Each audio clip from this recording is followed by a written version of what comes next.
Hacker recently concluded agreements signal that wage pressures are rising, as shown in chart number 6, albeit remaining consistent with the December projection. So we see an acceleration in wages, but that has already been factored in our projections. So the projections already take into account that possibility. So you should not add anything to our projections because of wage growth.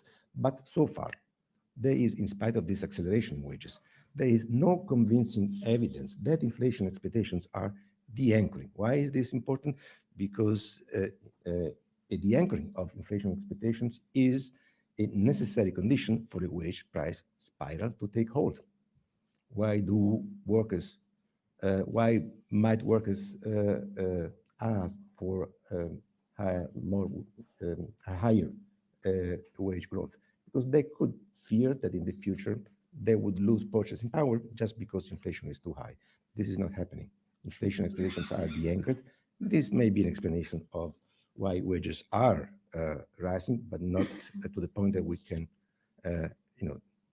consider that the start of a wage price spiral. But then, what is the motivation of the acceleration in wages that we are seeing? The upside movement in wages might reflect a one-off rebalancing in the income distribution between workers and firms. In fact, workers have so far borne the brunt of the Putin tax. The increase in energy prices is a terms of trade tax that Putin has imposed on the European economy, suffering a large loss of real income, while on balance, firms' markups remained stable or even increased in some sectors. So wages are not increasing, prices are increasing quite rapidly. There is a clear shift of income, distribution of income is shifting towards capital and away from labor. Some rebalancing sooner or later will take place. We should not be too surprised. Other factors contribute to contain the inflationary pressures generated by wages. For example, lower energy prices limit workers' loss of real income, thereby containing their incentive to seek compensation through higher wages. And lower energy bills reduce input costs, allowing firms to better absorb wage increases without having to raise prices in response. All in all, I consider the risk associated with wage dynamics broadly unchanged compared with the December projections. Risks to the growth outlook are also changing. The same supply shocks that are rebalancing the risks to inflation are also rebalancing the risks to growth. Since December, economic activity and labor markets have proven more resilient than expected. And the outlook may improve further as lower energy prices support the economy and economic confidence in the context of robust job growth. That could reduce the downside pressure on the prices of core goods and services. These positive developments could be partly counterbalanced by the tightening of credit conditions we have seen in recent months. There is also high uncertainty surrounding the international environment. Global demand and supply remain very difficult to predict.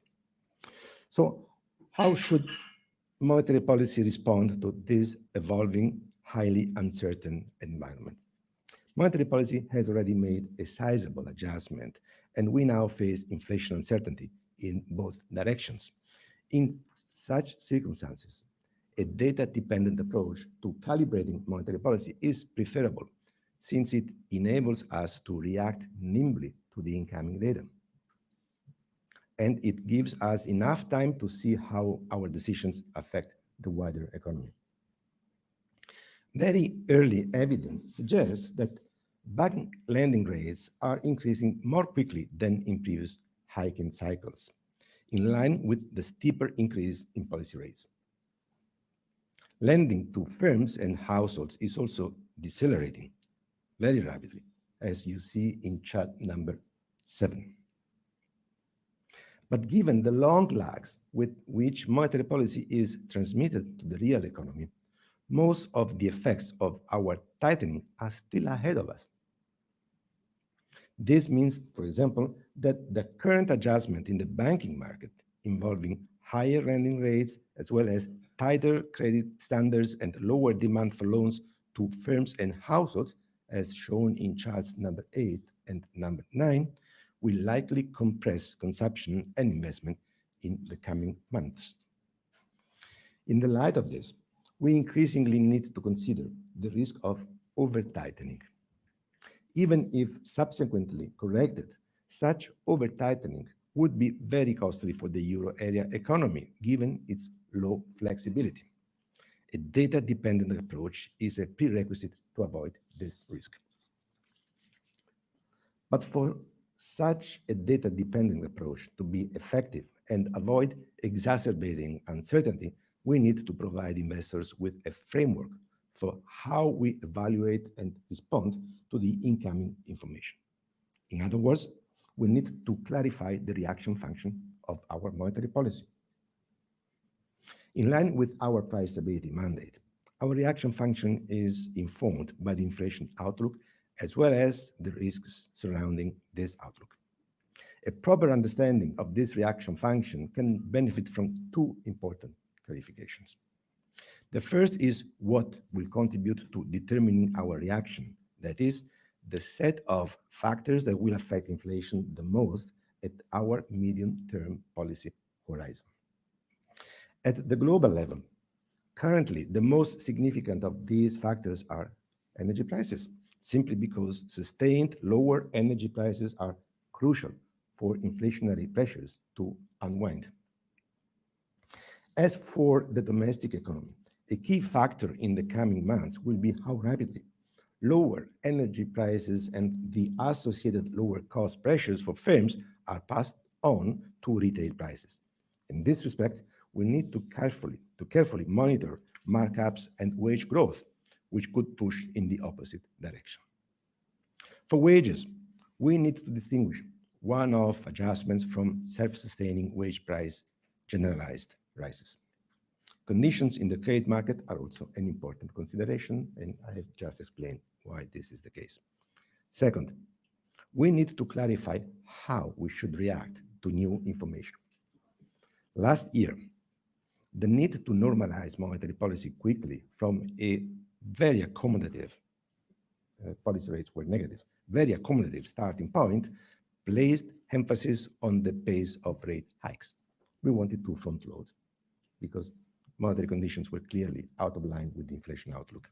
But now that we have made a major policy adjustment, the extent and the duration of restriction have become increasingly relevant. By smoothing our policy rate hikes, that is, moving in small steps, we can ensure that we calibrate both elements, extent and duration of restrictions, both elements more precisely, remaining truly data dependent and avoiding mistakes, which are always possible, unlikely, but possible. This means that we would need to act in a non-mechanical way, keeping a genuine forward-looking approach. We also need to ensure consistency across our tools. It is natural to normalize the size of the balance sheet in a tightening phase, thereby making it push in the same direction as our interest rate policy. So we are hiking, it is obvious that we have to shrink the balance sheet. But the pace of normalization should be gradual and prudent, with rates remaining the key instrument to steer our monetary policy stance. It is hard, to put it mildly, to assess ahead of time how a contraction of our balance sheet will affect bond markets and financial stability, especially if it happens in conjunction with an abrupt change in interest rates. What we do know is that we must preserve the singleness of our monetary policy by ensuring that our policy impulse is transmitted smoothly across all euro area countries. And there are three lines of defense here. First, a measured, proportionate approach to hikes and balance sheet normalization. Second, the flexibility embedded in our investments under the Pandemic Emergency Purchase Program. And third, the transmission protection instrument. So let me conclude. As policy rates move more firmly into restrictive territory and the energy shocks and shock abates, the risks to the inflation outlook have become more balanced. In this environment, a data-dependent calibration of monetary policy, firmly rooted in a clear reaction function, offers the best way forward. And by smoothing our policy moves, we can ensure that their cost to the economy is minimal. This doesn't mean that we will not be resolute in the fight against inflation. It means being resolute in the right direction. What we do not want is to drive like crazy at night with our headlines turned off, as Italian singer Lucio Battisti, who would have been 80 years old precisely these days, once put it. Thank you very much.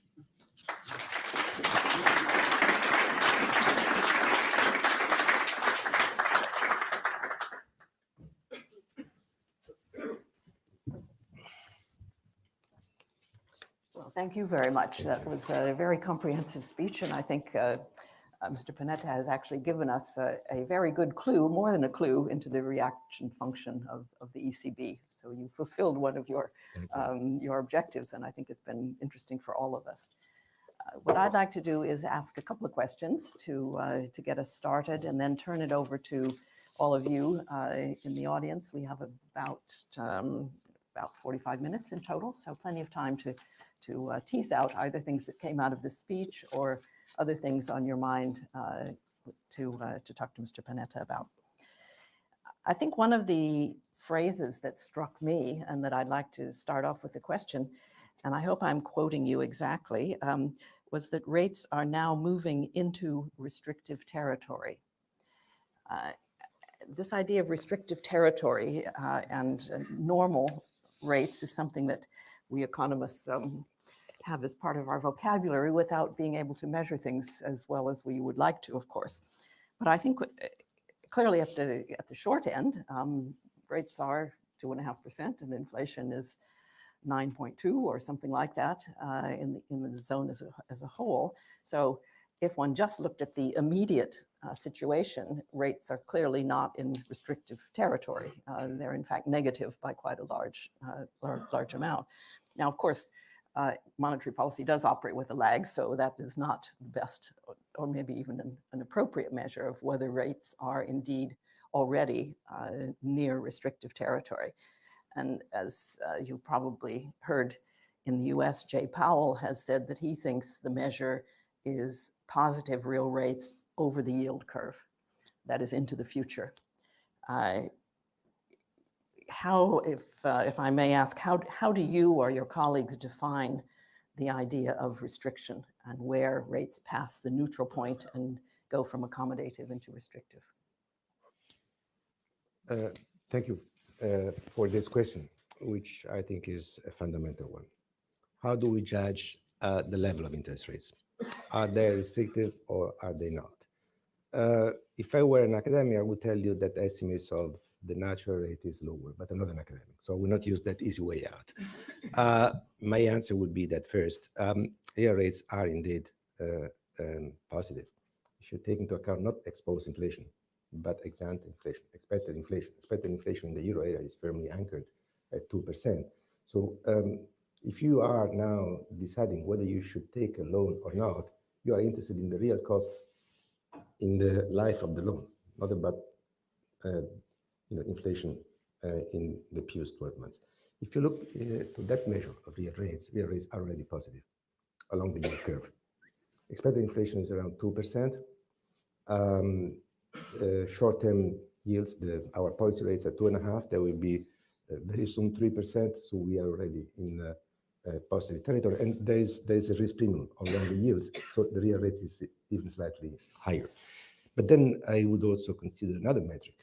Given that I don't know what the natural rate is, and I have a mandate, which is price stability, and the definition of price stability for the Governing Council of the European Central Bank is 2% in the medium term, then I look at our projections. In our projections in December, which I argued may have considered a an environment which is now already old because things are changing. In December, our projections would suggest that inflation will be at 2% at mid-2025. Given that the policy horizon of a central bank, depending on it's an empirical issue, depending on the transmission lags, is from 1.5 to 2 years. We are about at the level in which we are by and large in line with the level of interest rates we would like to have to bring inflation back to 2% over our policy horizon. So I'm not saying that we are already restrictive, and in passing this judgment, I think I will make reference to the famous contribution that Hawtrey, the famous economist of the 1930s, did, that monetary policy is to some extent at least an art. So my hunch is that we are getting into restrictive territory. And if I believe the projections at face value, we should be at 2% by mid-2025. So given the environment, given the existing risks, I might move even more, as the president mentioned yesterday. I think that could be justified on many dimensions, but it is a fact for me that we are getting now close to restrictive. Let me just ask one follow-up question, which I probably should know the answer to, but I'll ask anyway. In your projections, because you rightly point out that a lot of the judgment about restrictive or not is based on the projection of what happens to inflation over the next couple of years. In that projection, are you using market interest rates, or what interest rate is in that? The section. Yeah. I made reference to the projection because it's a benchmark. It is not that our projections constrain us in any way.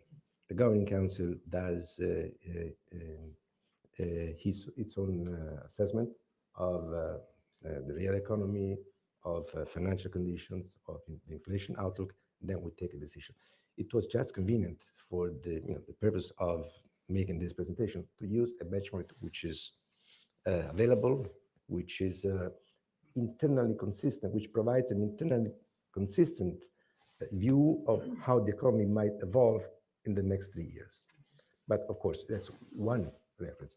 Then if you look at market expectations on inflation, they suggest that inflation might be lower in the next couple of years than foreseen in our projections. The European Commission has just released its own projection. They are even more optimistic. That I'm not saying that we should claim victory. Inflation is still a big risk. Wages, there are a number of reasons why we might want to be prudent for quite some time.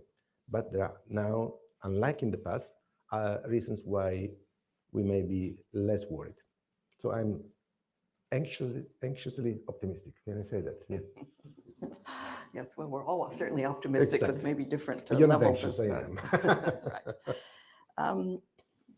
Right at the end of your presentation, you mentioned the TPI, the Transmission Protection Instrument. There's certainly a lot of market interest in the fragmentation risk, the risk that as ECB rates go up, those economies within the Euro area who are strong will see a small increase in their cost of borrowing. Those that are fiscally weaker, which might be Italy or Spain, would see a larger increase in their borrowing, and that itself can cause fiscal and therefore growth issues. I guess the question really is, can you say something a little bit more than that last phrase about either the trigger points for the use of the TPI, or whether, if it is used, when it is used, there would be sterilization of its effects? No, I will not be more precise, but I think that the announcement of the TPI has been credible and very useful. When we announced the TPI, we made very clear that this was not a way to cap interest rates in normal conditions. This was a way that we have a tool that we have established in order to be able to hike monetary policy by having a second line of defense. And the idea was that, being credible, we don't use it. On top of this, we are seeing different conditions in financial markets than many would have feared only a few months ago. There were concerns that in some countries there could be fiscal profligacy, which was not the case. The country which was discussed the most was clearly Italy. But then, as a matter of fact, the new Italian government is not implementing unwise policies from the fiscal viewpoint that many would have feared. So I think that the TPI is, as I mentioned, our third line of defense, because first we must be measured, we must implement a gradual, responsible policy to bring inflation down to 2% as quickly as possible, but not quicker than that. Then we have already flexibility, which is embedded in our reinvestment policy for the PPP. The PPP is the pandemic program, where we can deviate from the capital keys if necessary to avoid segmentation in the financial market that could make our monetary policy implementation more difficult. And this is not the case. Then we have a third line of defense in case we have developments in bond markets that are unrelated to fundamentals. Then, given that we have to implement our monetary policy in all euro area countries throughout the euro area, then there could be a decision by the governing council, which is not going to be an automatic decision, must be justifiable on many grounds. It must be necessary from a monetary policy viewpoint. But given that our announcements have been credible, we don't need that instrument. And we have tightened at quite an aggressive pace. This is the most aggressive tightening cycle of the ECB ever, 300 basis points in March. I'm not discussing everything. The president said this yesterday in the European Parliament. So 50 basis points is already priced in market prices. 300 basis points in 6 months is quite a lot. In spite of this, we see orderly conditions in bond markets. And this is also related to the credibility of our monetary policy frameworks, which includes, but not as our first line of defense, the TPI. Thank you.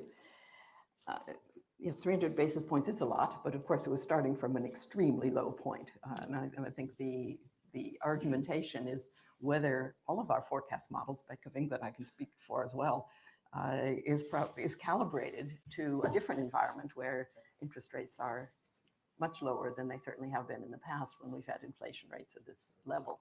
And I guess maybe let me ask a final question from me and then open it up. Hopefully you have a few questions out there as well. I think when you said moving in small steps, this kind of sent a shiver down my spine, because not that I think it's a bad idea. When one is uncertain, one should usually take small steps rather than large ones, but because I can remember the days of Arthur Burns, not personally, but I did study them back in the 70s when we all faced similar sorts of oil price shocks, although there were 2 rounds of them then. We might have another round, I don't know. And he moved in small steps. And later in a speech after he had left office in 78 or 79, he left office, he admitted it was, with hindsight, being too timid, and that indeed it had allowed inflation to accelerate through the wage channel and the expectations channel in a way which it took Paul Volcker a few years later to really bring inflation back under control, and raising interest rates, I think, to 18, 20% at one point. I have no expectation at all that we're anywhere near that. But it was certainly a cautionary tale that sometimes being too cautious can itself cause real problems. So I suppose my question is, do you keep this history in the back of your mind too? And what might cause you and your colleagues to change your mind about small steps if indeed a change of mind becomes necessary? Thank you very much, because you give me the opportunity to clarify better something that I wanted to express in my initial comments. To move in small steps doesn't mean to move less. The error by Burns was that he stopped. And he should have tightened more. I'm not saying that we should stop tightening. I'm saying that given that the uncertainty we face is certainly higher than in the past, but high in absolute terms, we may want to understand the evolution of the economy before taking decisive steps. As I said, In my comment, it doesn't mean we will not be resolute in the fight against inflation. It means that we will be resolute in the right direction. So Burns was not going in the right direction. We stopped. I continued. I'm not saying that. I'm saying that we face so much uncertainty in both directions that I would consider unwise to move and to move very fast without being sure that you are moving in the right direction. If you are very fast and you go in the right direction, you're very good. If you take the wrong direction, then you have a problem. So I'm just saying that we should take some time to consider if now, in the past, even though I'm considered by some more dovish than others, I did not object to hiking because it was clear that the direction of travel was the right one. But now, I think inflation could move in both directions. We might see, if don't have, experience additional shocks, a fast disinflation, the same way we saw a fast increase in inflation. So is that going to be the case? I don't know, because I really think that we are facing very high uncertainty. In this case, you want to think not once, twice before moving in one or the other direction. Did not say we should stop. I say, let's take some time to understand the evolution of the economy better. Okay, and let me open it up to the floor. And perhaps I could ask you just to give us your name and, if it's relevant, where you're from, and then ask your question. Go ahead. Oh, there's a mic right behind you. And I guess I should just remind you, as I think perhaps John did, this whole session is on the record. Yeah, thank you. David Marsh from ONTFIF. I wanted to go into the TPI a bit, not to ask you about the operating manual for this, but the principles, but also just more widely, the misadventures that we've had in the UK in the last few months with the dispossession of a chancellor and removal of the PM U-turn in government policies, all the kind of things you come to expect from an unstable country. I just wonder whether this is something that has some influence on the ECB's thinking, and also whether you think this has had some influence on Mrs. Maloney's government. Isabel Schnabel referred to this as a wake-up call a few months ago, and specifically the TPI. Are there any kind of ways that you look at what the Bank of England did in September and October, the time-limited nature, the fact it was done under strict conditions to try to limit moral hazard, and the fact that it intruded into the political sphere? Do you see there's any parallels between what the Bank of England did with this famous 13 days in October and what the ECB might do if the TPI ever did come into operation? No. That's my answer. That's serious. That's my answer. No. We did not take any inspiration from the UK experience. I think the UK experience took inspiration from. We did this months ago. And because we know that we are not a single state, we are a monetary union, there may be situations in which we have fragmentation. And if we have fragmentation, we still have to do monetary policy. So it was not related to any individual country, to any individual government. It was a monetary policy decision that in a monetary union, you implement differently than in other jurisdictions. And certainly the TPI, which was issued when? In June, May, July last year, did not take any lesson from the experience of the UK in October for chronological reasons. The question is whether, if you did use it, whether you would look at the British experience. You haven't decided how to use it yet. I will not start speculating on the TPI. Very wise. Yes, there are a couple of gentlemen beside each other. Maybe you could take the mic. And again, if you could tell us who you are. Thank you. Chris Crow from Capula. Thank you, Mr. Panetta, for this very interesting speech. One thing that struck me was you talked about the need to differentiate between one-off wage adjustments and ongoing increases in wages. I was just wondering how you would do that in real time. That is where we have to exercise the art of central banking. But I think I guess that the first step to differentiate is to understand the motivations behind the wage rises we are seeing. De facto, wages are rising, but they are not asking full compensation for the increase in inflation. That means that, at least to some extent, unions, workers, are looking through the inflation episode we are going through. And they do realize, and they are also including in wage negotiations one-off payments, they do realize that if somebody manages to impose a tax on the European economy, that tax has to be, if it is a tax, has to be split about between the two factors of production, capital and labor. And so they cannot claim 100% of the tax. So they seem to behave consistently with what I consider the nature of the inflation episode we are facing. You cannot, if you are a low paid worker, you cannot afford to pay the entire cost of the tax. You cannot afford the reduction of purchasing power by 10%. You must have some compensation. When the economy improves, you have more bargaining power. You can claim more of the tax than in the past, but in a rational setting. You don't claim 100% because you know that in the end, that would start a wage price spiral.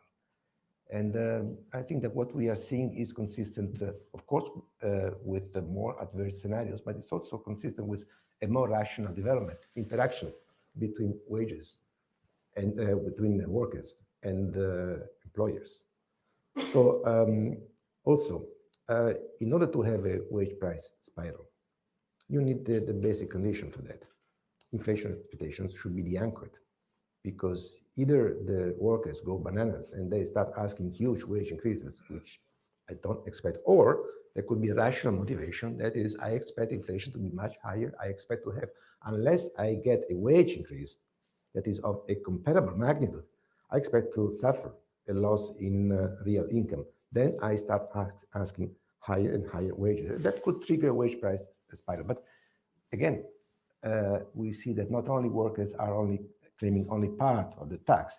They, if you look at the consumer expectation survey that we ran in the euro area, expectations of consumers in the long term are anchored. So I don't see I'm not saying we will not necessarily have a wage price spiral. I don't see the essential elements that could induce me to conclude that we are seeing a wage price spiral.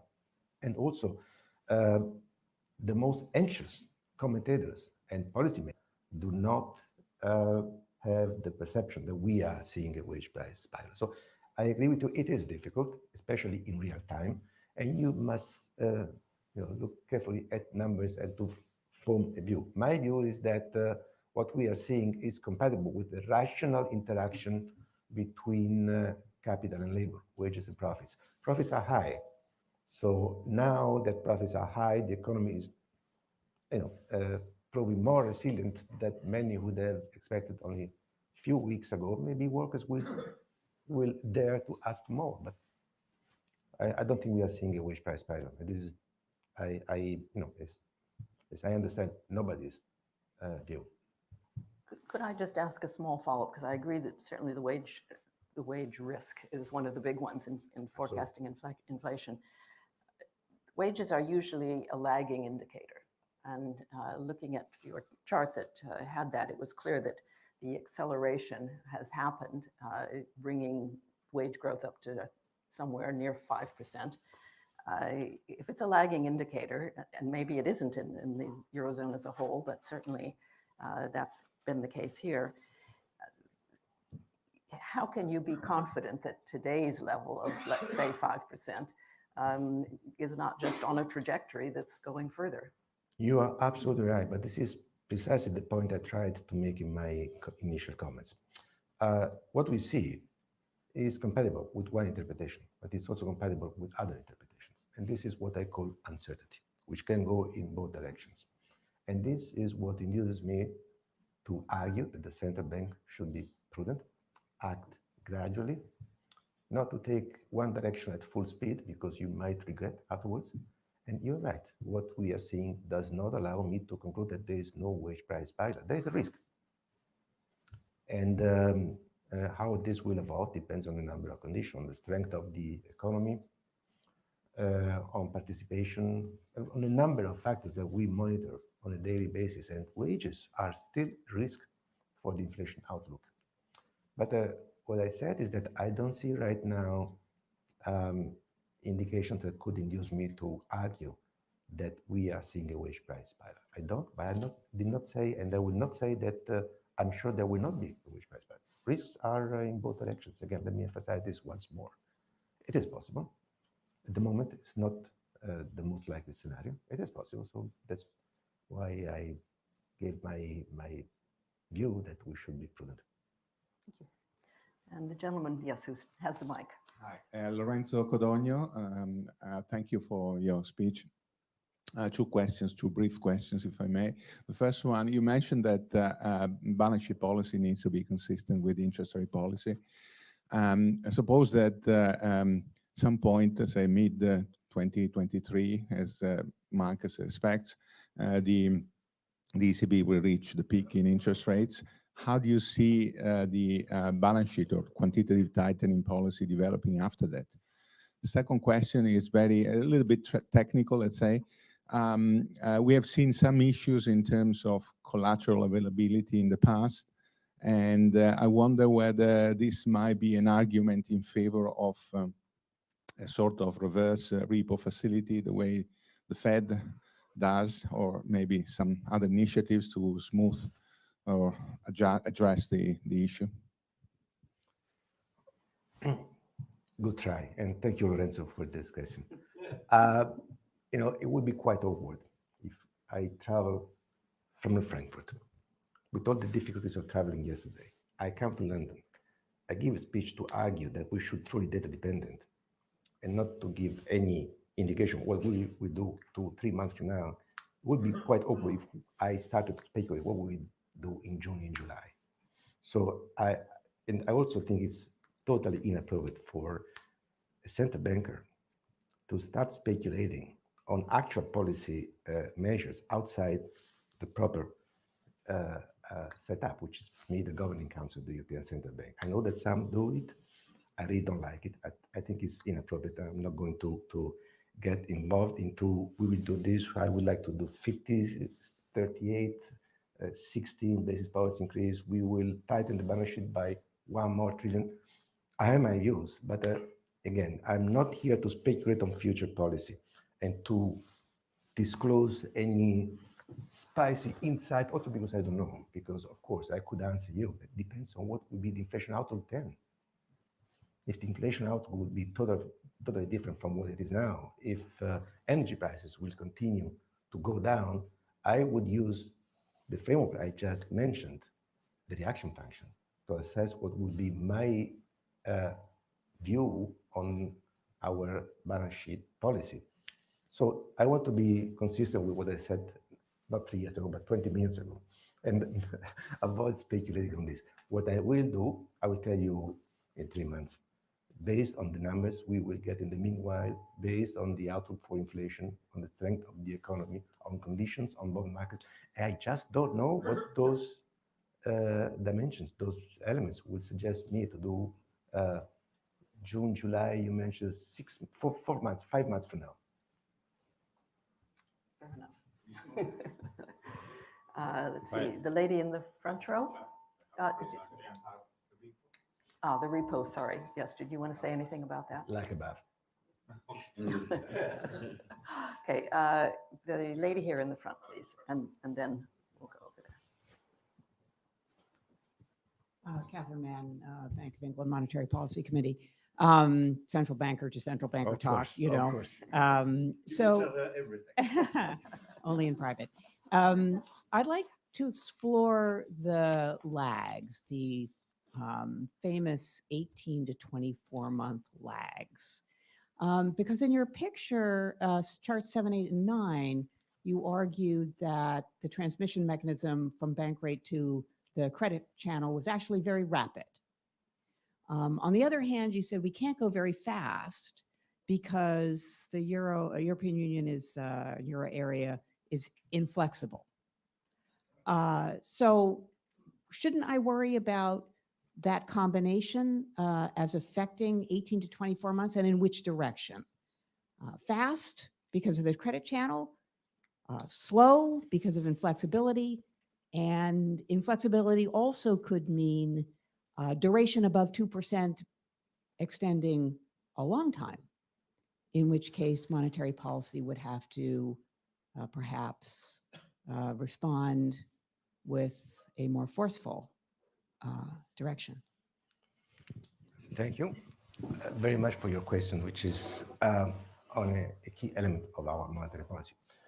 First of all, the chart which I have shown, which is included with many others, a small advert of my speech in the full text, indicates that the first step of the transmission channel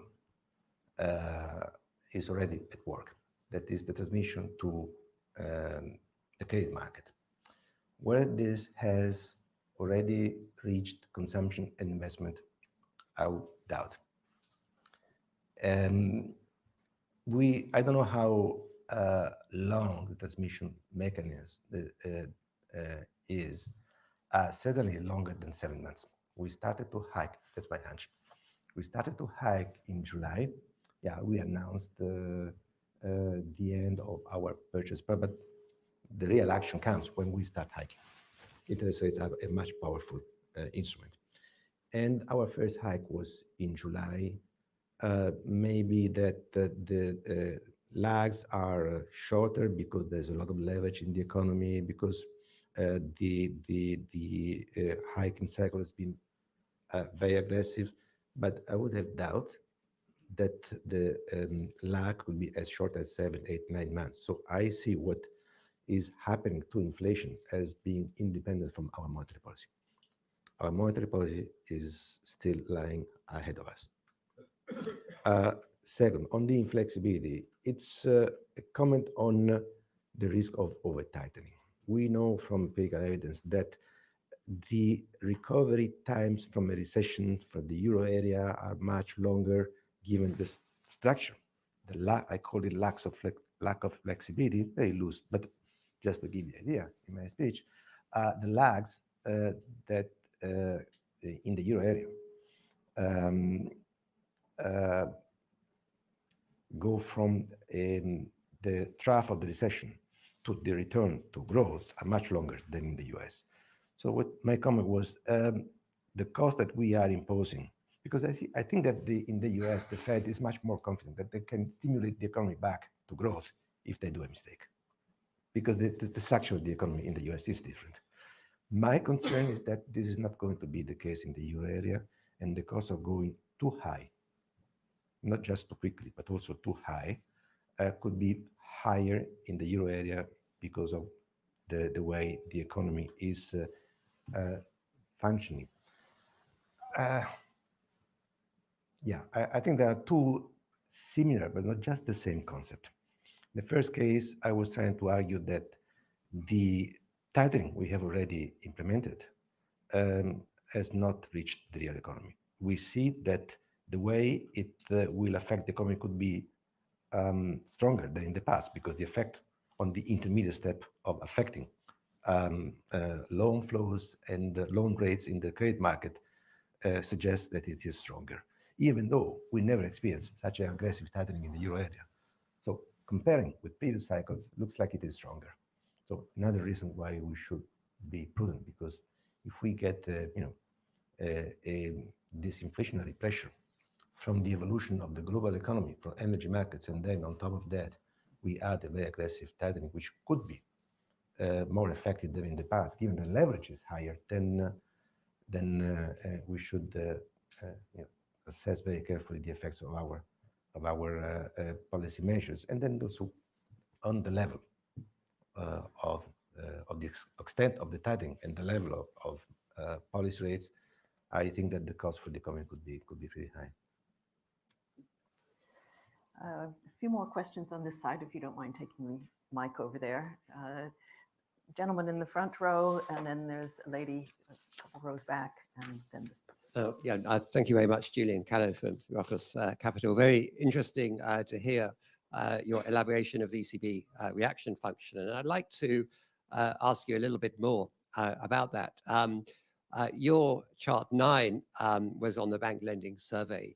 I think you had some very interesting charts there. I was looking at them on the website, and chart 9 is very, very weak for loan conditions as expressed by bank loan officers. In fact, if you were to take a longer history of that and plot it against some demand variables, you'd find that that chart alone is signaling a very high chance of a bad recession in the euro area. It's quite a good leading indicator. So I'm wondering why we don't hear a bit more about this from the Governing Council, because it seems to me that indeed, as you say, there is a very profound transmission that's come from this very aggressive and rapid tightening by the ECB via the monetary transmission channel. And we should therefore, I think, definitely be very, very prudent here. But we don't seem to have so much focus, not the laser-like focus, perhaps, not the laser-like focus, perhaps, that we had on the money and credit aggregates during the first decade of the ECB. So I'm interested if you can elaborate on that, please. Thank you. Marcy, I can see chart 9, but I'm not sure if anyone else can, if you can remember. I know it's on there. Okay. Chart 9 is about the attitude of loan officers from major euro area banks on their attitude in lending. And there is a tightening in lending standards, and also there is a perception that there is a reduction in the demand for credit, and we see that loan flows are decreasing very rapidly. You are absolutely right. The leading indicator probabilities of the BLS are quite reliable. At least in the past, they have been reliable. And I thank you very much, and thank you. Thanks a lot. Yeah, I have enough. I don't have many smart things to take note about. Even our king needs a new pen every now and then, so don't worry about it. And I guess that the answer to your question is that we have gone through a prolonged period of high inflation, and many would like to be reassured that we will bring inflation down to 2%. And historical experiences of the past may have influenced the attitude. And the transmission mechanism may have changed. My impression is it may have become stronger, more effective than in the past, but this is not the view of all the components of the Governing Council. And they understand that you should also take into consideration the fact that the euro area is a monetary union, and inflation rates differ substantially from country to country. And the viewpoint matters. In some countries, inflation is still around 20%. And seen from there, the inflation outlook might look different than if your point of observation is in a different area of the monetary union. So I guess that there is prudence on both sides. Some want to be prudent not to impose an excessive cost to the economy. Others want to be prudent because they want to be sure that we bring inflation down, even if it might prove exposed costly. I think this is a good starting point to have a reasonable average view on what we should do going forward with our monetary policy measures. Thank you. The lady in black.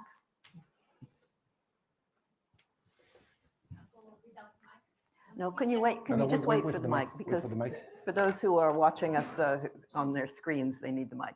Thank you. I'm Silvia Ardagna from Barclays. Thank you very much for this great presentation and for this event. So I have two small questions. One, on the fiscal impact of the price cap measures. You were saying they were limiting inflation in 2023 and increasing inflation in 2024. If we have a sense of how much, and now that the energy curve has shifted downward, how much less of the bump we can have in 24. And the second, on a follow-up on wage growth, I think one way we could assess perhaps second round effects is by looking at what workers negotiate for the second year, right? In countries where they negotiate for multiple years.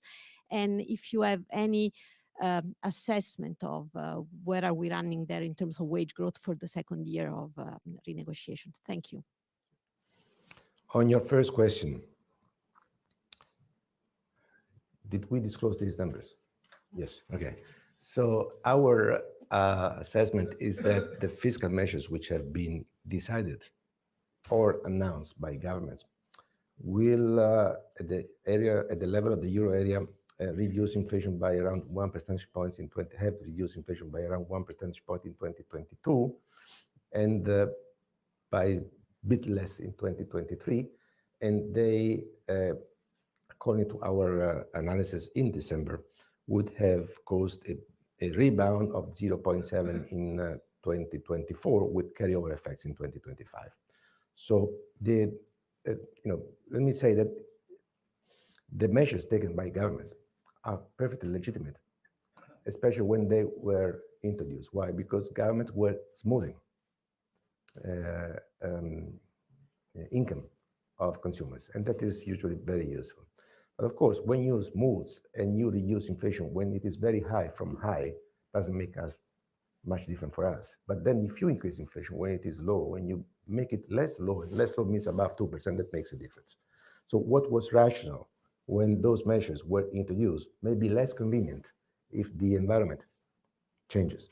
So if in 2022, when inflation was very high and rising, energy prices were very high and rising, it was convenient for consumers to have some smoothing, not to have the entire reduction of purchasing power in 2022 and smooth it across time.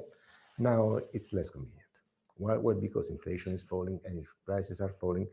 And if, again, let me repeat this. If you give an example, inflation down from 8 to 7, we would hike with 8, we would hike with 7. But if you bring inflation up from 1.8 to 2.2, then may make a difference. We should look through, there is a possibility, a non-zero possibility that might have an effect on, and it's in the statement that has been issued by the Governing Council in the last meeting. Your second question, yes, absolutely. That's one indicator. The other is the payment of one-off payments, which imply that workers expect a one-off inflation increase. You ask for a compensation, but not a permanent increase in wages. There are a number of indicators. And as I said, we are monitoring wage negotiations. We have a wage tracker that looks at individual wage contracts, new contracts in different countries with different indicators using different surveys, and we are monitoring very closely wages. And the assessment right now, my assessment is that we don't have a second round effect, but high risk. The gentleman in the front row. There's a mic just coming, I think. Thank you very much. Thank you, Dr. Panetta. It was very interesting. Valentin Marino from Crédit Agricole. And a question following up on what has been asked, really. And something you've been discussing, I believe, last November, the energy transition in Europe and the impact on inflation. Just in the context of today's presentation, what do you say the impact on policy would be, especially given you mentioned the government measures to smooth the impact of inflation, which is, I guess, positive for consumption over the longer term, potentially positive for inflation, but also something you've mentioned about the extent of investment expected to facilitate the energy transition. I believe you mentioned 500 billion per year or something. So I guess, what would you say, would that mean that the ECB essentially ECB policy rates will have to stay high for longer, historically high, not necessarily higher? Or would you say that it's still inconclusive? Yeah, thank you. I don't see the measures introduced by governments in 2022 and still rolled over to a large extent in 2023 to be related to the energy transition. They are a response to the energy shock. So I would keep this separate. The energy transition. There are discussions on what will be the effect of climate change and the contrast to climate change on inflation in the medium to long run. I have myself given a speech in which I argue that the effect will depend on policy. The initial view, which I think is correct but incomplete, is that given that governments will force a transition away from fossil fuels, there will be less incentive for producers to invest in the production of fossil energy. This means there will be, in the transition, excess demand. This means that this will beat up energy prices, we get more inflation. But if this is the case, then I think we are doing the wrong thing. Because if you go to the people, the consumers, and you tell them that the cost of the energy transition is that we have higher inflation and tighter policy for many years, then you don't get much support by the people. And without political support for those policies, you don't go very far. The other view is that you should not look only at supply. Markets are done on supply and demand, so let's look at demand. And there are many reasons, including preferences, but not only preferences. Availability of alternative energy sources, renewable sources, and technology is progressing very fast. The marginal cost of producing energy with solar, solar energy is estimated to be, I don't want to make around 1/3 of the marginal cost of producing energy with fossil fuels. So if we invest in alternative energy sources, in green renewable energy sources, then we can bring down, not up, the cost of energy. This means that inflation will do what we will introduce as an input in the functioning of energy markets with our policies. In this respect, there is a lot of discussion at the international level on the IRA, whether this. I think we should thank our American friends for pushing Europe and the US into a discussion of how much to invest in green technology. Then we will find a solution which will be acceptable for all. But we are now discussing how and how much we should invest in green technologies, which also implies production of additional clean energy. So in the medium term, my hunch is that we will be rational, we'll be investing in the production of renewable, cheaper energy sources, and I do not expect this to beat inflation up for a long time. I do not expect this to imply tighter policy. I hope this is not going to be the case, otherwise the political support, which again is necessary to go in that direction, will not be huge, to put it mildly. Could I just expand a little bit on the question maybe, because I think it's an important one, because it thinks about the period after which we're through these shocks. Now, that may never come, but if we think about, your speech is mainly about the reaction to the energy price crisis and the pandemic bounce back. If we could focus a little bit on the medium-term prospects in the Euro area, it does seem to be the case that the investment demands will be higher, and mainly public sector investment, but of course private as well, because of the energy transition costs initially, also because of additional defense spending, which several countries have promised to implement. And because interest rates are also a balancing factor between savings and investment, it does seem to me that there is a case to be looked at least, that in order to control inflation, and given the fiscal impacts and transmission through to inflation, it may be necessary in this medium-term new normal, if we ever get there, to run the economy at a somewhat higher level of real interest rates, so that we would not be returning to the pre-pandemic period, but in order to keep the inflation target, we'd be looking at a higher level of real interest rates. It is possible. And the opposite is also possible, because these are supply-side policies that in the short run, they increase demand, they stimulate investment. Then if those policies are implemented well, we will have higher supply in the medium term. And the net effect of that is at best unclear. But if our policies are implemented correctly, we should not have excess demand as a result. Take the case of the stimulus which was given by the US to their economy after the pandemic. huge demand stimulus through transfers. Now they are following a different route. They are stimulating supply through the IRA, two different policies. In one case, they stimulated activity in the short run by also getting in return higher inflation. If the policies they are implementing now with the IRA are effective, they will stimulate supply. So they could have the opposite effects.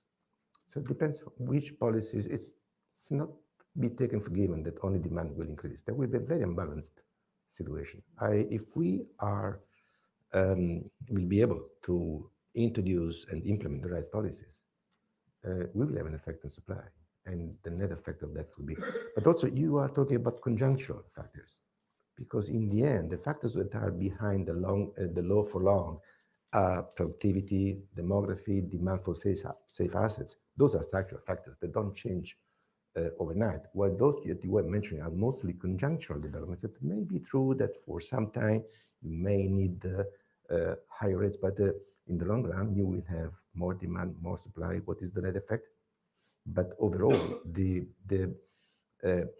underlying motivations of the low for long, of the low level of interest rates which prevailed in the past, again, demography, productivity,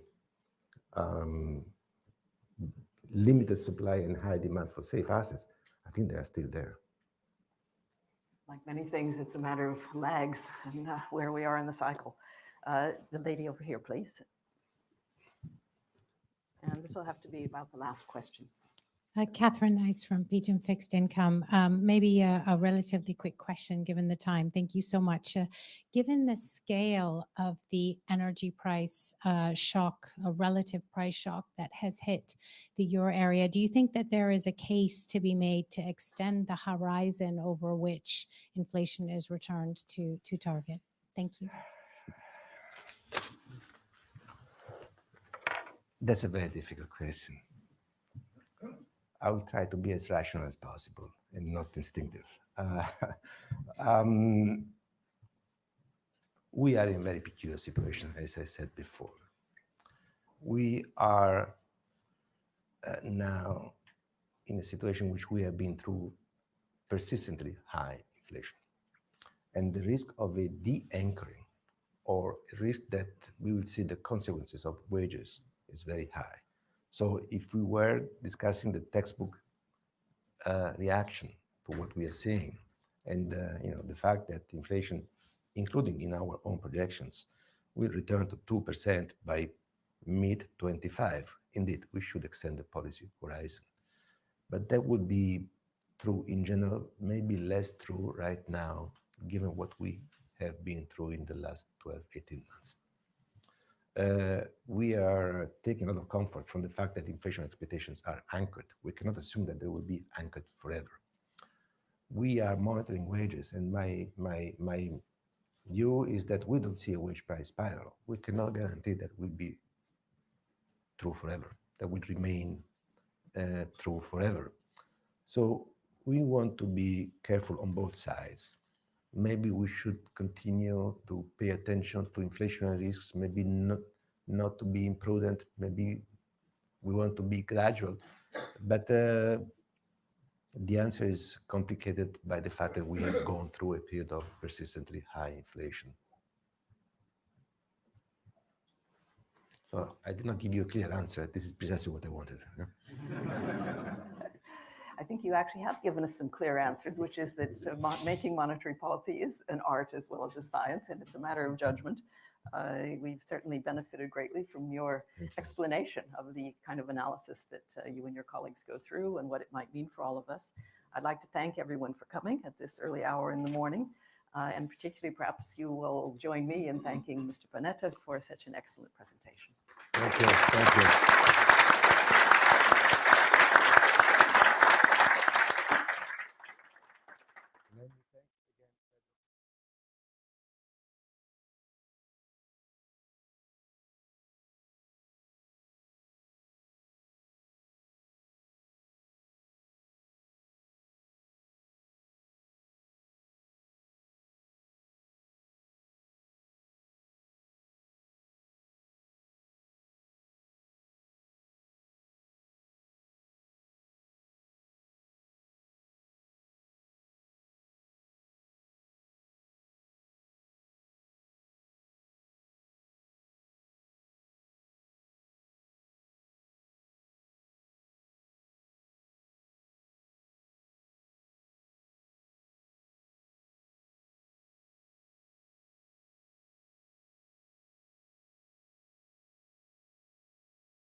¿Acciones o fondos ETFs?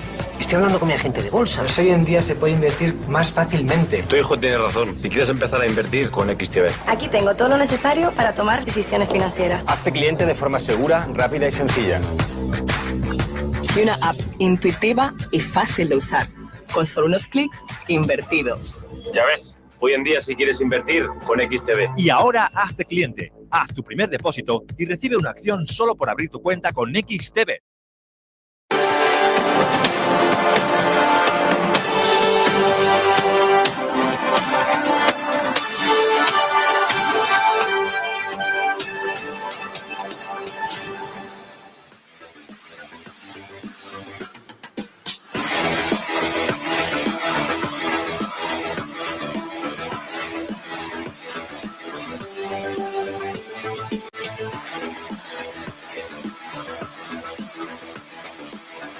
Buenos días, 8 de la mañana, él es el protagonista, él tiene ahora mismo la fuerza, él tiene la oportunidad de volver a subir tipos de interés más fuerte. Ayer, miembros de la Reserva Federal ya apuntaban a que Jerome Powell tiene ahora la oportunidad de llevar todo esto más lejos incluso de lo que estaban pensando. La inflación en Estados Unidos es un dragón que no es tan fácil de derrotar. La inflación en Estados Unidos ayer nos demostró que esto no va a ser sencillo, que no va a ser fácil y por tanto los mercados empiezan a ver que la solución, el final del problema, está bastante más lejos de lo que se estaba planteando y de lo que se esperaba. El dato de inflación del 6,4% en la jornada de ayer lleva a Jerome Powell a darle la fuerza para que las subidas consiguientes de tipos de interés vayan incluso hasta verano. Si la inflación en el data, en ese problema cholista que quiere resolver Jerome Powell, no tiene la solución tan fácil.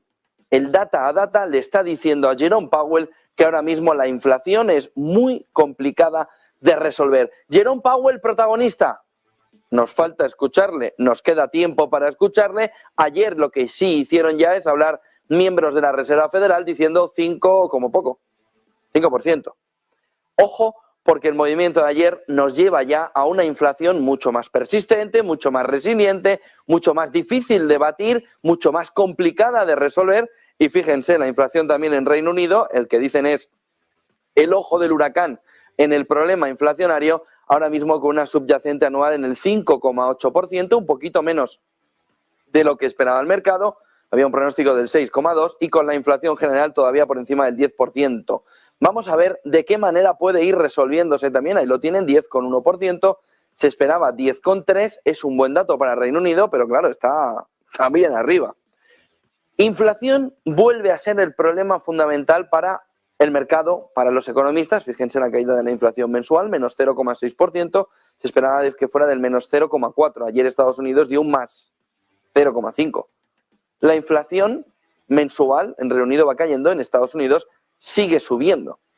De tal manera que la fotografía nos devuelve al origen, en el sentido de que hay un problema inflacionario no tan difícil, no tan fácil de resolver y por tanto el ciudadano va a tener que cogerse el bolsillo, hacerse todos los nudos que pueda o coserse los bolsillos todo lo que pueda, porque el dinero va a estar saliendo de su bolsillo a un ritmo aceleradísimo. Y eso, que el petróleo lo tenemos en el entorno todavía del 84,84 y del 78,31 el West Texas, es decir, por debajo de $80, por debajo de $85. Imagínense esta fotografía. Por cierto, ayer ese dato de inflación venía impulsado por factores energéticos. Ya se conocía que el mes de enero